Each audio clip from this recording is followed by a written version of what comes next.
আসসালামু আলাইকুম everyone, welcome to physics by me. ফিজিক্সের থার্মোডাইনামিক্স যখন তোমরা পড়ো তখন সবার মাঝে একটা কনফিউশন ক্রিয়েট হয় যে তাপীয় ইঞ্জিনের দক্ষতা এবং রেফ্রিজারেটরের দক্ষতা বা যেটাকে আমরা সিওপি বলি সেটা পরস্পরের অপোজিট কেন। তো সেই টপিকটাই আমি আজকে আলোচনা করতেছি যে কেন অপোজিট হয়। অনেকের জন্য খুবই ইজি একটা টপিক অ্যান্ড অনেকের জন্য খুবই প্যারাদায়ক। এর জন্য অনেকে মুখস্থ করে রাখে যে আমি যখন ইঞ্জিনের দক্ষতা বলবো তখন একটা হবে অ্যান্ড ফ্রিজের দক্ষতার জন্য ঠিক তার অপোজিটটা হবে। সো যারা জানো তারা তো জানোই, যারা জানো না তাদের জন্য আমি আজকে এই টপিকটা একটু এক্সপ্লেন করার ট্রাই করতেছি। সো দেখো, আমি অলরেডি তাপীয় ইঞ্জিনের যে ডায়াগ্রামটা কাজ করা সেটা অলরেডি আমি এঁকে ফেলেছি।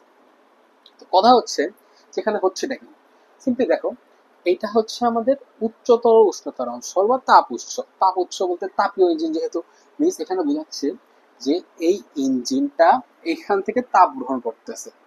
সো তাপ গ্রহণ করতে হয়, সিম্পলি আমরা বলতে পারি যে যেখানে ফুয়েল ইঞ্জিন বা যেখানে তেল পুরায় সেখান থেকে তাপ হয়। মানে একটা ইঞ্জিন তেল পুরায় পুরায় সেখান থেকে তাপ শক্তি উৎপন্ন করে, সেটা দেশে পরবর্তীতে কাজ সম্পাদন করে, তাই না?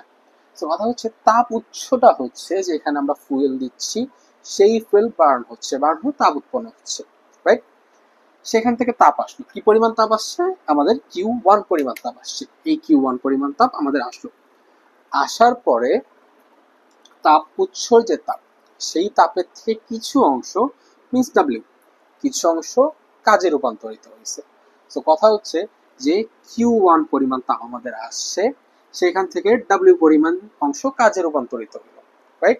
সো ডাব্লিউ পরিমাণ অংশ যদি কাজে রূপান্তর হয়, বাকি একটা অংশ থাকবে না। কজ একটা ইঞ্জিনের কর্মদক্ষতা তো 100% হতে পারে না। তুমি যতটুকু ইনপুট দিবা ততটুকু আউটপুট তখন পাবা না।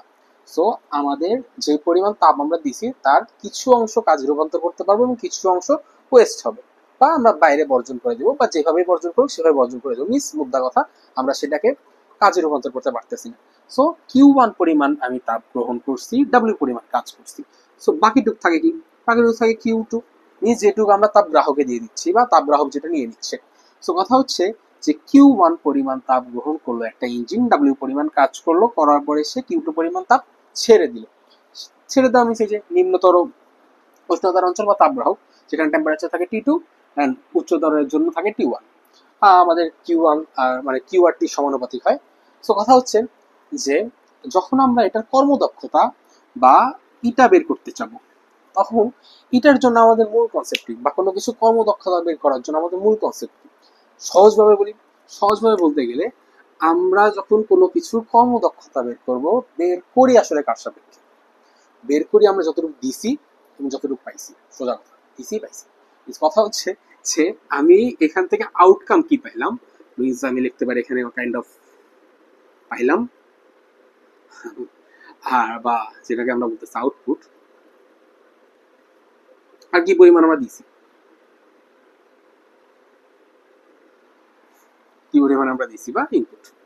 সো কথা হচ্ছে ইন্টু 100%, মানে আমরা যখন শতকরা হিসাব করি তখন তো 100% হিসাব করা হয়, সো ইন্টু 100% দিলাম, ঠিক আছে?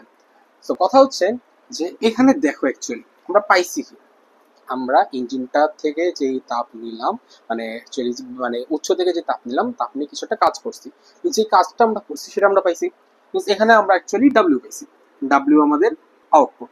ইনপুট কি ছিল? এই যে উচ্চতর তাপমাত্রা থেকে যে পরিমাণ তাপ আমরা গ্রহণ করছিলাম, বা উচ্চতর তাপমাত্রা থেকে তেল পুরার মাধ্যমে যে তাপটা আসছিল, সেটা হচ্ছে আমাদের ইনপুট। তো সেটা হচ্ছে Q2 ইন্টু 100%। সেখান থেকে আমাদের হয় Q1 minus Q2 divided by, sorry এটা Q1 2 লিখছি বলে, তো Q1 হবে divided by Q1 100%, right?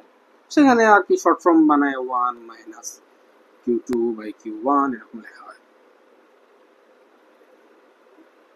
But সেটা আমাদের কনসার্ন না, ওটা নর্মালি আমরা বুঝি। এখানে আবার তোমার হচ্ছে Q2 Q1 এগুলো হচ্ছে T2T তাপমাত্রা সমানুপাতিক, তো সেখান থেকে আমরা একটা ফর্মেশন নিতে পারি। তো সেটা আমাদের কনসার্ন না, আজকের ভিডিওর কনসার্ন না।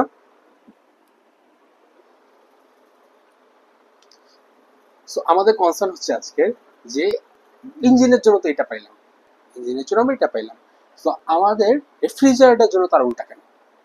সো রেফ্রিজারেটর ডায়াগ্রামটা দেখো। সো দেখো, এখন রেফ্রিজারেটরের ক্ষেত্রে ব্যাপারটা কি হচ্ছে। রেফ্রিজারেটরের ক্ষেত্রে আমরা নিম্নতর তাপগ্রাহক যেটা বা নিম্নতর উষ্ণতার অঞ্চল বা তাপগ্রাহক যেটা, সেখান থেকে আমরা উল্টা দিকে যাচ্ছি। মিনস কাহিনীটা এরকম হচ্ছে যে তুমি ফ্রিজের মধ্যে তোমার পছন্দের চকলেট রাখছো, সেই চকলেটটা গরম, আইসক্রিম রাখছো, আইসক্রিমটা গরম, আইসক্রিমটাকে ঠান্ডা করতে হবে। তো ঠান্ডা করার জন্য তোমার কি করতে হবে, আইসক্রিমের ভিতরে যে তাপটা আছে সেই তাপটা নিতে হবে, নিয়ে তার তাপমাত্রা কমায় ফেলতে হবে, তাই না? সো কথা হচ্ছে আইসক্রিমের এখন আমরা টেম্পারেচার কমাবো। সো টেম্পারেচার কমানোর জন্য এমনি এমনি তো আর কমবে না, তাই না? টেম্পারেচার কমানোর জন্য তোমার একটা কাজ করতে হবে। কাজটা কি? ফ্রিজটা চালাইতে হবে। ফ্রিজটা চালাইতে হবে মিনস ফ্রিজে তোমার ইলেকট্রিসিটি দিতে হবে, ইলেকট্রিসিটি দেওয়ার মাধ্যমে ফ্রিজটা রান করবা, রান করেই তো দেন তুমি তাপমাত্রাটা কমাবা, তাই না? সো কথা হচ্ছে যে তুমি যখন এখানে একটা এক্সট্রা কাজ করবা, সেই কাজের পরিমাণ হবে কত? ডাব্লিউ। ডাব্লিউ হচ্ছে তোমার কাজের পরিমাণ। সো সেই কাজের মানটা অ্যাকচুয়ালি কি হবে? সেই কাজের মানটা অ্যাকচুয়ালি হবে, দেখো তুমি এখান থেকে আইসক্রিম থেকে একটা তাপ নিছো, তাপ নেওয়ার পরে কিউ ওয়ান তাপ এখানে আসলো, এখানে আনার জন্য তুমি ফ্রিজের মাধ্যমে ডাব্লিউ পরিমাণ কাজ করছো। সো এই ওয়েতে Q one sorry Q two আসলো এবং এই ওয়েতে ডাব্লিউটা আসবে। আসার পরে দুইটা মিলবে, মানে তাপের ক্ষেত্রে আর কি মিলবে, মিলে বাইরে মানে ফ্রিজে গরম হয় বা বাইরে পরিবেশে বা যেখানে হোক ফ্রিজ তাপমাত্রা ছাড়বে বা ফ্রিজটা গরম হবে। সো সেটা হবে কি, কিউ টু থেকে যে তাপ আসছে সেইটা প্লাস এই মোটরটা চালানোর জন্য, ইঞ্জিনটা চালানোর জন্য যে তাপটা উৎপন্ন হয়েছে সেই তাপটা, সেই দুইটা একসাথে এখানে অ্যাড হবে। অ্যাড হওয়ার মাধ্যমে সেটা কিউ ওয়ান হিসাবে বাইরে বের হয়ে যাবে। দ্যাট মিনস কিউ ওয়ান এর ভ্যালুটা কি আসতেছে দেখো, Q one is equal to আসতেছে আমাদের W plus Q two. Means W is equal to আমাদের দাঁড়াচ্ছে Q one minus Q two, যেটা আমাদের আগে ছিল, তাই না? সো কথা হচ্ছে যে যখন এরকম হয় তখন আমাদের অ্যাকচুয়ালি গেইনটা কি, মানে আমরা পাইলামটা কি? সিম্পলি দেখো, তুমি ফ্রিজটা চালানোর জন্য ডাব্লিউ পরিমাণ কাজ করছো, বাট এইখানে যে ফ্রিজের কাজটা হয়েছে সেটা কি তোমার গেইন? সেটা কি তোমার পাওয়া? সেটা কিন্তু তোমার পাওয়া না। তোমার পাওনাটা বা তুমি পাইছো অ্যাকচুয়ালি এখানে ঠান্ডা করছো, এটা মিনস তুমি আইসক্রিমটাকে ঠান্ডা করছো। একটা গলানো আইসক্রিম ছিল, ফ্রিজে রাখছো, ঠান্ডা হয়ে গেছে। তো ঠান্ডা করার জন্য তার থেকে কিউ টু পরিমাণ তাপ নেওয়া লাগছে, এন্ড এই তাপ নেওয়াটাই তোমার হচ্ছে গেইন, মিনস এটাই তোমার প্রাপ্য বা এটাই তুমি পাইছো। সো তোমার জন্য তখন সিওপি, ফ্রিজের জন্য লেখা হয় COP, COP is equal two কি দাঁড়াচ্ছে দেখো, সিওপি ইজ ইকুয়াল টু দাঁড়াচ্ছে আমরা কি পেলাম, সেম পেলাম, ডিভাইডেড বাই কি দিলাম, তাই না? সো আমরা এখানে পাইছি সেটা হচ্ছে আমাদের আউটপুট, যেটা দিয়েছি সেটা হচ্ছে আমাদের ইনপুট ইন 100%, রাইট? এখানে দেখো অ্যাকচুয়ালি আমরা কি পাইছি, এখানে অ্যাকচুয়ালি আমরা পাইলাম যে এখান থেকে গ্রহণ করা তাপ মিনস কিউ টু, এটা আমরা পাইছি। অ্যান্ড এইটা পাওয়ার পর বা এটা যে পাইলাম পাওয়ার জন্য তোমার যে কাজটা করা লাগছে সেটা তোমার ইনপুট না? সিম্পলি দেখো, তুমি এখানে কিউ ওয়ান পরিমাণ তাপ পাইছো, এটা কি তোমার ইনপুট? কোনো ভাবেই না। তোমার ইনপুটটা অ্যাকচুয়ালি ডাব্লিউ। সো তুমি এখানে ডাব্লিউ পরিমাণ ইনপুট দিছিলা এবং সেখান থেকে কিউ টু পরিমাণ তাপ বের করে আনতে পারছো, কিউ টু হচ্ছে তোমার গেইন। সো এখানে তোমার দেওয়া হচ্ছে ডাব্লিউ, তো সেখান থেকে আমরা পাই Q two divided by Q one minus Q two into 100%। So দেখো এইভাবে অ্যাকচুয়ালি জিনিসটা উল্টায় যায়, আমাদের সিওপির মান দাঁড়ায় Q two divided by Q one minus Q two, আর আমাদের ফ্রিজের জন্য ছিল সেটা এটা is equal to Q one minus Q two divided by Q one, এটা বুঝতে পারছো? তো এই রিজনে অ্যাকচুয়ালি আমাদের সিওপি এবং ইটার মান মিনস তাপীয় ইঞ্জিনের দক্ষতার মান ডিফারেন্ট হয়। বাট অ্যাকচুয়ালি দেখো কনসেপ্টটা কিন্তু দুইখানেই সেম।